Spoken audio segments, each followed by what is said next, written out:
population sénégalaise commence à prier, ils n'ont qu'à prier. S'il y a des chrétiens au Sénégal, ils n'ont qu'à prier. Parce que le président sénégalais a engagé de puissants marabouts au nombre de 13.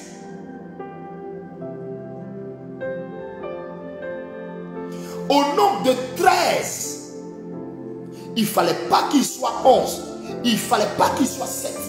Ils sont 13. Alors, je lance ici cet appel à ce peuple, ce vaillant peuple sénégalais. Levez-vous en prière. Levez-vous en prière. Levez-vous en prière. Levez-vous en prière. Levez-vous en prière. Levez-vous en prière. Quant à vous, les Ivoiriens, je répète, je vous donne rendez-vous le dimanche 2 janvier au Sénepsi, à Yopougon, au feu du sang. Tous les Ivoiriens, toutes les Ivoiriennes, tous les intercesseuses, tous les intercesseurs, tous les enfants de Dieu, convergez tous au Sénepsi en union de prière. Je vais vous dire comment, c'est-à-dire, je vais vous faire savoir comment Dieu veut que nous joignions nos forces pour contrecarrer ce qui a été fait aujourd'hui. Mais ce n'est pas tout. Cela va être renforcé cette nuit même. La nuit même où je vous parle là. Aujourd'hui nuit là. Ils vont renforcer ce qui a été fait là. La nuit. Aujourd'hui nuit. Aujourd'hui nuit. Ils vont renforcer ça. Mais ils vont renforcer cette nuit.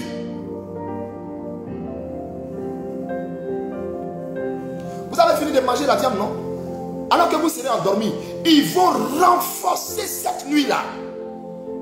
Il faut accompagner ça de puissants, de versets terribles, ténébreux.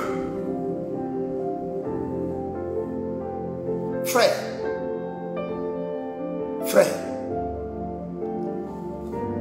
levez-vous spirituellement. 2023 où je vous parle, la date de 2023 est une date très très importante. Bien aimé, ce que vous avez constaté, je dis et je répète, aujourd'hui, à cette heure où je vous parle, il est quelle heure d'abord? Il est quelle heure? 23 heures. Hein?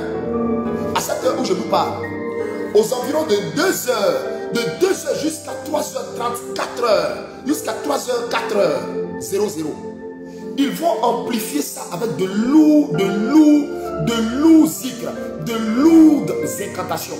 Restez en alerte de prière. Restez en alerte de prière.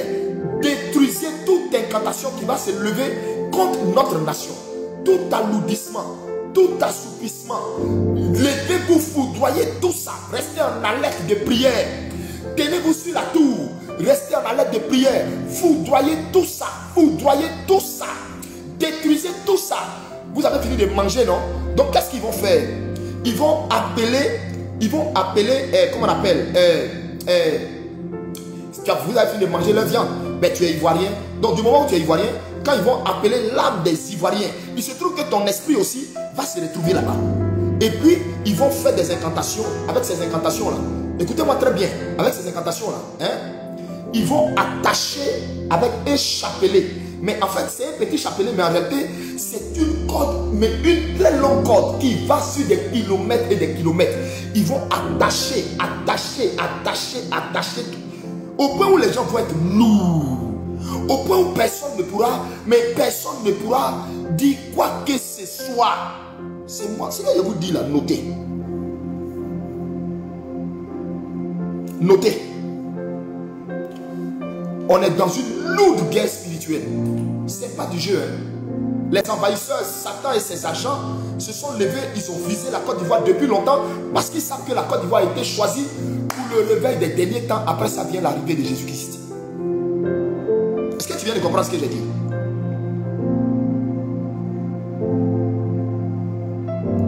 Est-ce que tu viens de comprendre ce que j'ai dit? Les entités sataniques de l'enfer ont jeté leur regard sur la Côte d'Ivoire parce que la Côte d'Ivoire a été choisie pour le réveil des derniers temps. Après ça, vient le retour de Jésus. Après ça aura lieu l'enlèvement. Je vous dis une vérité. Après ça, aura lieu l'enlèvement. Le réveil des derniers temps va sortir de l'Afrique, précisément de la Côte d'Ivoire. Et les pays qui vont mais propulser ce réveil à un niveau pas possible. La Côte d'Ivoire en tête. Le Congo, le Bénin, le Togo, le Burkina.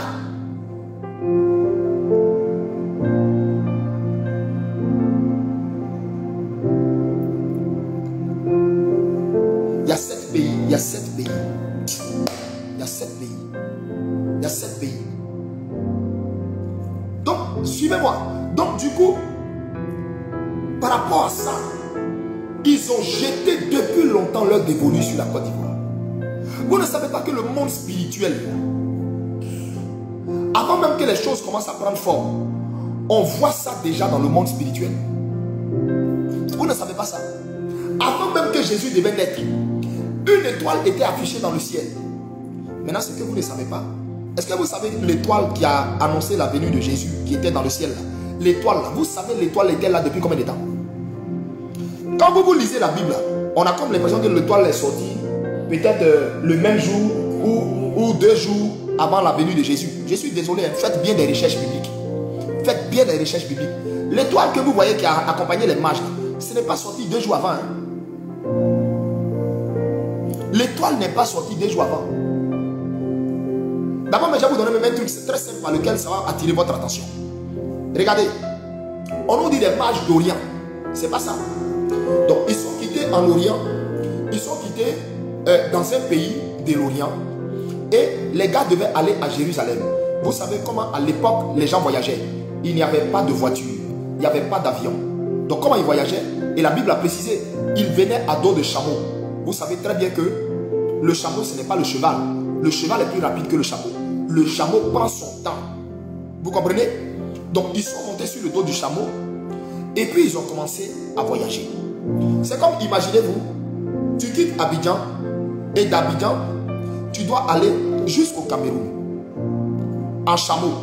Ça va te faire combien de temps? Minimum, si tu n'as rien fait là. Minimum, si tu n'as rien fait d'ici à chameau pour aller au Cameroun. Minimum, tu n'as rien fait là. Au moins 3 mois sur la route. Tu comprends? Au moins 3 mois. Donc, or la Bible nous dit, des mages d'Orient avaient déjà vu l'étoile de Jésus apparaître dans le ciel. Et c'est parce qu'ils ont vu l'étoile qu'ils ont suivi l'étoile. Ils ont suivi l'étoile jusqu'à arriver à Jérusalem. Est-ce que vous comprenez? Et quand ils sont arrivés à Jérusalem, ils ont dit, où est le roi des Juifs qui vient de naître?